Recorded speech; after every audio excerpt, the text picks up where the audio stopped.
On this day, in October 1918, October 9th, Finland elects a king. Before we start, I just want to talk a little bit about this channel. Every day, I'm going to be looking at something that happened in history, something that interests me, something that I think might interest you. Sometimes they're of great import, other times not so much. Back to October 9th, 1918. Finland elects Frederick Charles of Hesse as the King of Finland. Now, Frederick Charles is the brother-in-law of Kaiser Wilhelm II, so he's quite closely related to power in Germany. The Finns think that this is a good idea because the Germans had helped them fight off the communists in the Finnish Civil War, which was a part of the larger Russian Civil War. And so, in appreciation, they wanted to show that they were going to be loyal to Germany. This wasn't the first time something like this had happened this year. Earlier in July, a German king had been put on the throne of Poland. Another German king had been elected in Lithuania. German dukes had been put in charge of the United Baltic Duchy, basically Estonia and parts of Latvia, and in Kurland, which was a part of Latvia as well. The Habsburgs weren't very happy completely about all of this.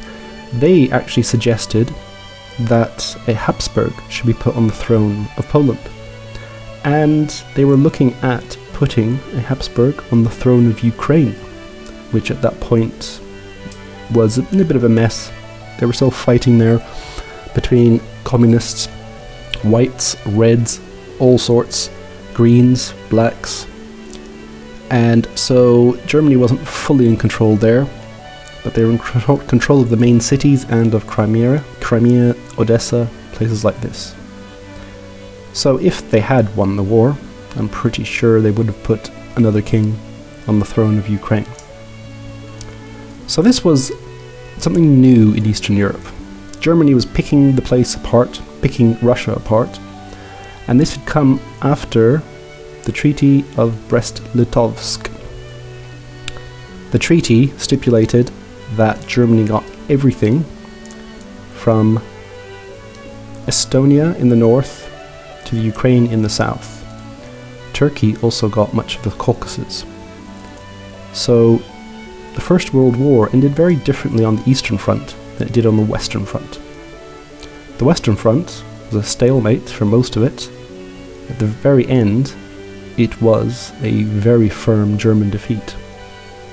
In the East, it had gone back and forth, finally resulting in defeat for the Russians because the Germans had shipped Lenin and his crew there, and it helped the Bolsheviks overthrow the Tsar.